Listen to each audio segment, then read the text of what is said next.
I want you to imagine this. You wake up one day and there's a letter from the government in your mailbox. It's not a fine, it's not a love letter, it's a check. No strings attached. A check that you will receive every month for the rest of your life, no matter what. Sounds like a dream, right? Or maybe a financial apocalypse? Opinions are all over the place, and that's what makes this idea so fascinating and controversial. Some say it's the solution to end poverty and boost the economy, and others fear it could lead to laziness and economic chaos. While I am well aware that it's impossible for us to live in an utopian world, on this channel we discuss ideas that may find a place in a perfect society, and we try to discover if there are ways to actually implement these concepts in the real world. And today's video is about universal basic income. UBI is a policy where the government gives every citizen a set amount of money regularly, regardless of their income, employment status, or wealth. Basically, you get a check every month just for being you. UBI isn't a new idea. It's been around for centuries. It dates back to the 16th century when Sir Thomas More, in his book Utopia, hinted at a way to provide everyone with some means of livelihood. Fast forward to the 20th century, and we see economists like Milton Friedman advocating for similar concepts with his negative income tax. More recently, businessmen like Elon Musk and Andrew Yang have endorsed UBI, arguing it could be the answer to job losses due to automation and AI. So the idea is simple, but the implications are huge. A guaranteed income for everyone could mean the end of poverty, but it also raises a lot of questions about costs, motivation, and economic impact. So let's talk about what people think about universal basic income. It's one of those ideas that gets people really excited or super worried, and no much in between. On one side, you've got supporters who see UBI as a silver bullet for poverty and economic insecurity.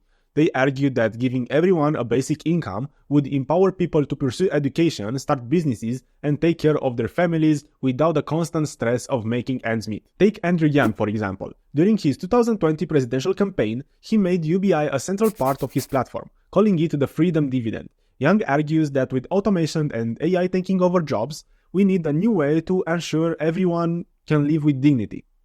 And then there's Elon Musk, who believes that as robots and algorithms become more efficient, a universal basic income might be the only way to support a society where traditional jobs are scarce. Supporters believe that UBI could significantly reduce poverty and financial insecurity. Imagine a world where everyone has a financial safety net, reducing the stress of living paycheck to paycheck. And it's not just about money. Improved financial stability can lead to better health and well-being. For instance, Finland's basic income experiment showed that recipients reported lower stress levels and better overall health outcomes. The average life satisfaction among the experimental group had a score of 7.3 out of 10 compared to 6.8 in the control group. Then there's the economic stimulation aspect. More money in people's pockets means more spending, which can boost the economy. The Roosevelt Institute suggests that a $1,000 per month UBI in the US could expand the economy by about 12.56% over 8 years. This could drive economic growth significantly. Another pro-argument is a simplified welfare system.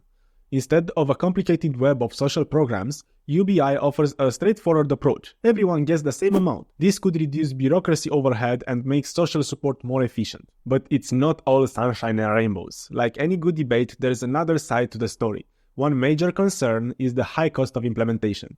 Funding a UBI program would require massive financial resources. Critics argued that it might lead to higher taxes or cuts in essential services. Then there's the fear that UBI will increase laziness and could reduce workforce participation. If people receive money without working, will they still feel motivated to get jobs? Some worry that it could lead to a less productive society. However, evidence from the Alaska Permanent Fund suggests that while part-time work increased, full-time employment remained largely unaffected. Inflation is another hot topic. Critics argue that injecting more money into the economy could drive up prices, making everything more expensive. Here, the people in favor of UBI counter that the program represents a shift in existing funds rather than printing more money, which might moderate inflation risks. Lastly, there are ethical and philosophical objections. Is it fair to give everyone the same amount, regardless of their needs or contributions? Some see it as an unjust wealth redistribution that might not align with everyone's values. So public perception is pretty divided. Supporters see it as a necessary evolution in an increasingly automated world, while critics fear it could lead to economic and social instability. It's a complex debate with strong arguments on both sides, and it's definitely not a one-size-fits-all solution. But one thing's clear. Universal basic income is a bold idea that challenges us to think about the future of work, welfare, and what it means to live a dignified life. Let's keep exploring some of the burning questions and concerns raised by critics about universal basic income. Do people misuse UBI on non-essential items? A common worry is that people might blow their UBI on things like alcohol or gambling. However, research from various UBI experiments shows that this fear is mostly unfounded. Most recipients use the money for essential needs like food, housing, and healthcare. For instance, studies from Finland's Basic Income Trial and the Stockton Economic Empowerment Demonstration in California found minimal misuse of funds. People generally prioritize their basic needs. Funding UBI isn't a simple task, but there are several proposed methods. Some suggest higher taxes on the wealthy or large corporations that aren't paying enough. Most probably there will be some budget reallocations from different sources. An important aspect to keep in mind is also that providing everyone with a universal basic income will help reduce costs in some public sectors like homelessness support, social services administration because of a reduction in bureaucracy, and even healthcare, because people will be able to better care for themselves. So even though UBI is a program that requires serious funding in the beginning, it may very well be a program that will mostly pay for itself in the future. Another big question is, will people still work if they receive a basic income? Evidence from Alaska's Permanent Fund, which gives annual dividends to residents, shows that overall employment hasn't decreased. In fact, part-time work saw a slight increase. People simply use the extra income to pursue education, start small businesses, or simply have more job flexibility without the constant stress. I think that we have a misconception about people, that they won't work if they are able to survive without it. We need to work not only to pay the bills, but also to gain a social status and have a meaning in our lives. We need to connect with other people, create relationships, and make friendships. Okay, cool, we'll continue to work. But who will continue to do an unattractive job? Well, now that people aren't that scared to be fired, they might demand the correct pay for their jobs and decent working conditions for jobs that are boring, nasty, or unfulfilling. This could lead to a healthier job market where employers have to make unattractive jobs more appealing to attract workers.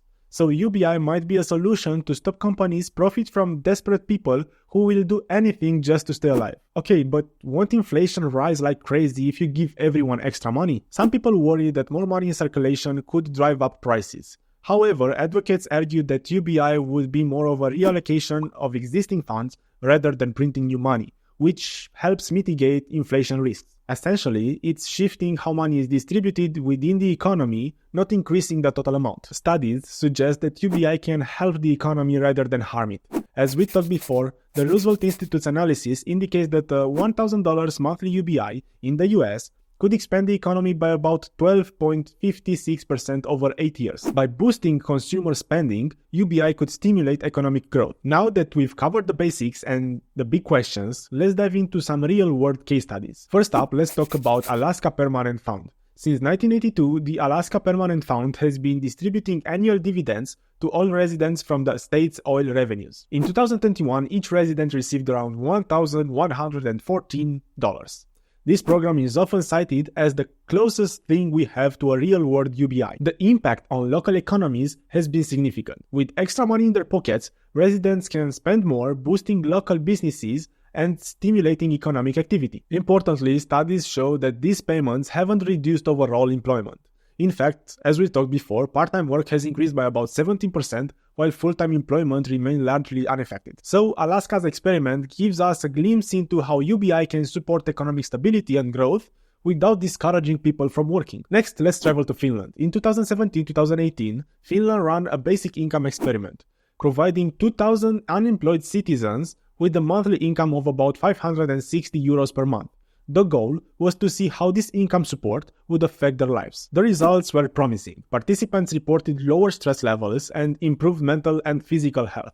They felt more secure and had better overall well-being. While the experiment didn't significantly boost employment rates, the positive impact on health and stress reduction is a big win. Finally, let's look at South Korea's local currency experiment. In 2019, South Korea started distributing around $350 every 3 months to residents of Gangnam. But there was a twist. The money could only be spent locally. This approach was designed to stimulate the local economy, and it worked. The restricted spending meant that the money stayed within the community, supporting small businesses and boosting the local economy. Residents appreciated the extra income and local businesses thrived. These case studies show different aspects of how UBI can work. Alaska demonstrates economic stability without reducing work incentives, Finland highlights the health and well-being benefits, and South Korea shows how targeted spending can boost local economies. The future of UBI is uncertain, but one thing is clear. It's a bold idea that could reshape society. As we navigate the challenges and opportunities of the 21st century, exploring and experimenting with UBI might just be a step forward to a more equitable future.